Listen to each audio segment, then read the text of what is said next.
तो डियर हम लोग जो है professional practice law and ethics ये जो सब्जेक्ट था ये हम लोग जो है डिस्कस कर रहे थे, है ना। आप लोग जो है अपना नोट्स बना चुके होंगे और जो भी क्वेश्चंस मैं करवा रहा हूँ उन क्वेश्चंस को भी आपने जो है नोट डाउन कर लिया होगा। मैंने नोट्स और टाइप किया हुआ नोट्स, हैंड रिटन नोट्स भी जो है आप लोगों के साथ शेयर किया है। बहुत जल्द मैं आप लोगों के साथ वैसे नोट्स भी शेयर करूंगा जिसमें हिंदी और इंग्लिश दोनों लैंग्वेजेस जो है आपको मिलेंगे, ताकि आप अगर हिंदी पढ़ने में कंफर्टेबल रहते हैं तो हिंदी में उसको समझ सकते हैं, और इंग्लिश में कंफर्टेबल हैं और उसको हिंदी आप कर पा रहे हैं तो अच्छी बात है ना। तो यहाँ पे क्वेश्चंस आपके सामने है कि which of the following actions can be termed as breach of professional ethics. तो पहला है a physician who refers patient to a specialist in term of monetary favour, बिल्कुल ये स्टेटमेंट सही है। A scientist who exaggerate the importance of his discoveries to encourage investors in his biotech company. उन्हें कई बार क्या होता है कि साइंटिस्ट जो है नए नए चीज़ों को खोज लेते हैं, डिस्कवर कर लेते हैं, तो वो इन्वेस्टर को अप्रोच करते हैं कि भाई आप हमारे रिसर्च में पैसा लगाइए हमारी कंपनीज में, ताकि हम और अच्छा से अच्छा प्रोडक्ट्स को जो है क्या कर सके, खोज सकें। A lawyer who lies to the जज, है ना, मतलब एक लॉयर होता है जिसको काम ही होता है कि जज के सामने क्या होता है अपनी बातों को रखना। A reporter who spread fake news, है ना, मतलब जो रिपोर्टर है वो अगर फेक न्यूज़ दे रहा है तो भाई ये भी जो है ब्रीच कर रहा है, मैंने जो भी प्रोफेशनल एथिक्स के अंदर काम करने की चीज़ें है वो नहीं कर रहा है।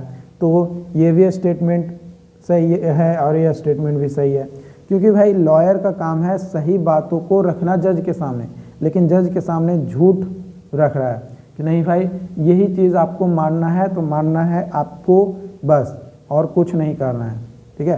तो यहाँ पे स्टेटमेंट 1 2 3 4 ये चारों स्टेटमेंट जो है क्या हो रहा है कि प्रोफेशनल एथिक्स जो है उसको अब अवहेलना कर रहा है ना। प्रोफेशनल एथिक्स में जो होना चाहिए वो उसको अवहेलना कर रहा है, ठीक है। अगला क्वेश्चन है यहाँ पे which of following are functions of a code of ethics. Code of ethics का कौन सा फंक्शन है वो आपको जो है बताना है। पहला स्टेटमेंट बोला जा रहा है आपका कि it can express a shared commitment on the part of professional societies members to strive the satisfy certain ethical standards and principles, ठीक। दूसरा it can help foster an environment in which ethical standards and principles।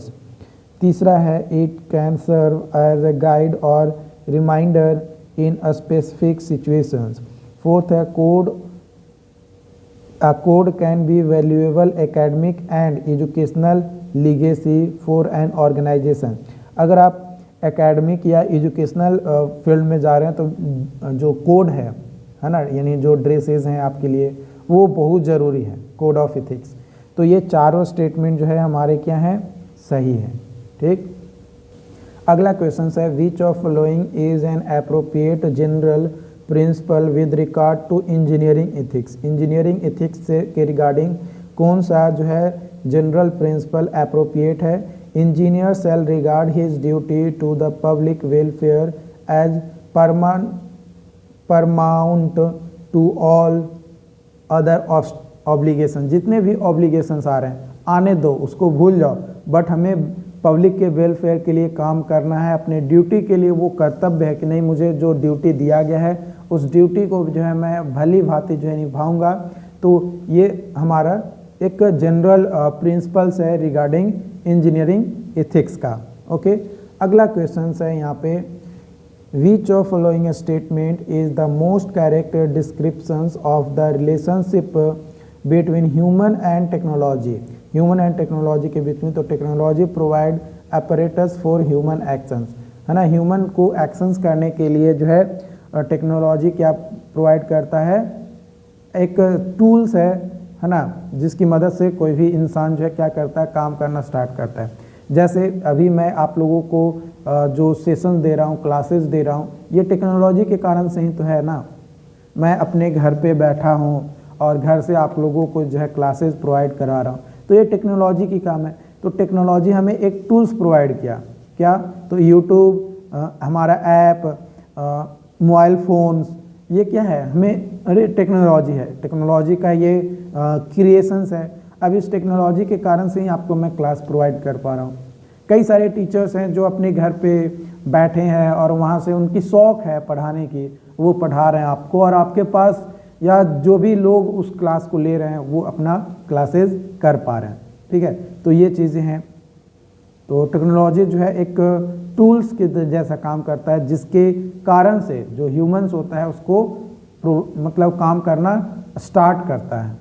Okay, अगला question है यहाँ पे, what is the element necessary for institutions to formulate a state of art, यानी code of ethics जो है proper होना चाहिए किसी भी इंस्टीट्यूशन के अंतर्गत। तो वो नेसेसरी एलिमेंट्स कौन कौन से हैं वो आपको बताने हैं।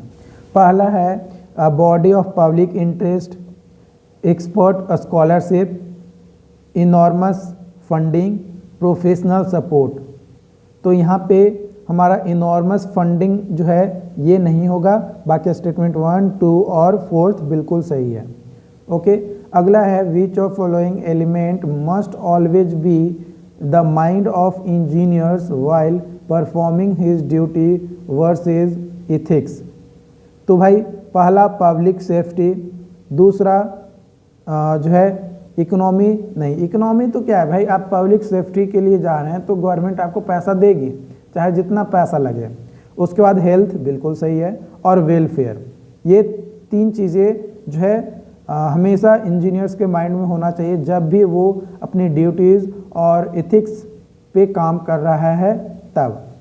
अगला क्वेश्चन यहाँ पे जो है दिया गया है, what among the following are the shortcomings of a code of ethics formulated by the professional engineering societies, है ना। पहला स्टेटमेंट आपका दिया गया है, these codes are not formulated with sincere scholarship और expertise and are often a hostage to economic interest. क्या ये स्टेटमेंट सही है हमारा प्रोफेशनल इंजीनियरिंग सोसाइटी के लिए कोड ऑफ एथिक्स के फॉर्म में? तो भाई सवाल आता है नहीं, ये गलत है। ठीक, उसके बाद अगला स्टेटमेंट है, most practicing engineers do not belong to any professional engineering society so the code can not properly reach out of them. बिल्कुल ये स्टेटमेंट सही है। Such code at best represent the highest ethical common denominator among those to which it applies, therefore it may include the provisions which may be ethically questionable। ये statement भी सही बोल रहा है। These codes are not exclusive and there are matters of ethical importance that may go unnoticed। ये statement भी सही है। तो स्टेटमेंट 2, 3 और 4 ये हमारा करेक्ट है। ओके, अगला क्वेश्चन है, which of following statements based explain the reasons of engineering ethics. Engineering ethics का अच्छा जो है एक्सप्लेनेशन देता है, रीजंस देता है एक्सप्लेन करने का, being a practice branch of applied ethics. तो यहाँ पे पहला स्टेटमेंट दिया गया है कि the aim of engineering ethics is to shed light on ethical concern related to engineering practice।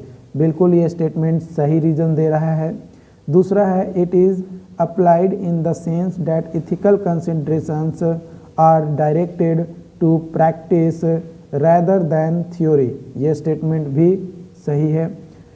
बाकी ये जो दो स्टेटमेंट्स हैं, ये दो स्टेटमेंट आपके गलत हैं। ओके, अगली क्वेश्चंस की ओर बढ़ते हैं। तो अगला क्वेश्चंस बोला जा रहा है, consider the following statement about blowing. Whistle blowing के रिगार्डिंग जो है आपको स्टेटमेंट को जो है कंसिडर करते हुए जो है आपको काम करना है। तो पहला स्टेटमेंट बोला जा रहा है आपका, a whistle blower makes accusations against the organizations which call attention to alleged instances of negligence, abuse or practices that manage the public interest or harm others।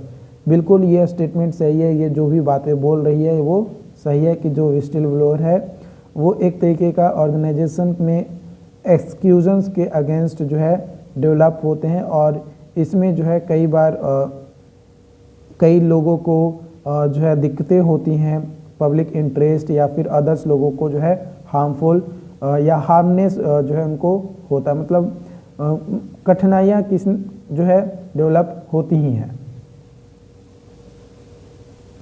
दूसरा स्टेटमेंट है accusations mostly single out individual or group within the organization as responsible for the harm being perpetrated। यह statement भी सही है।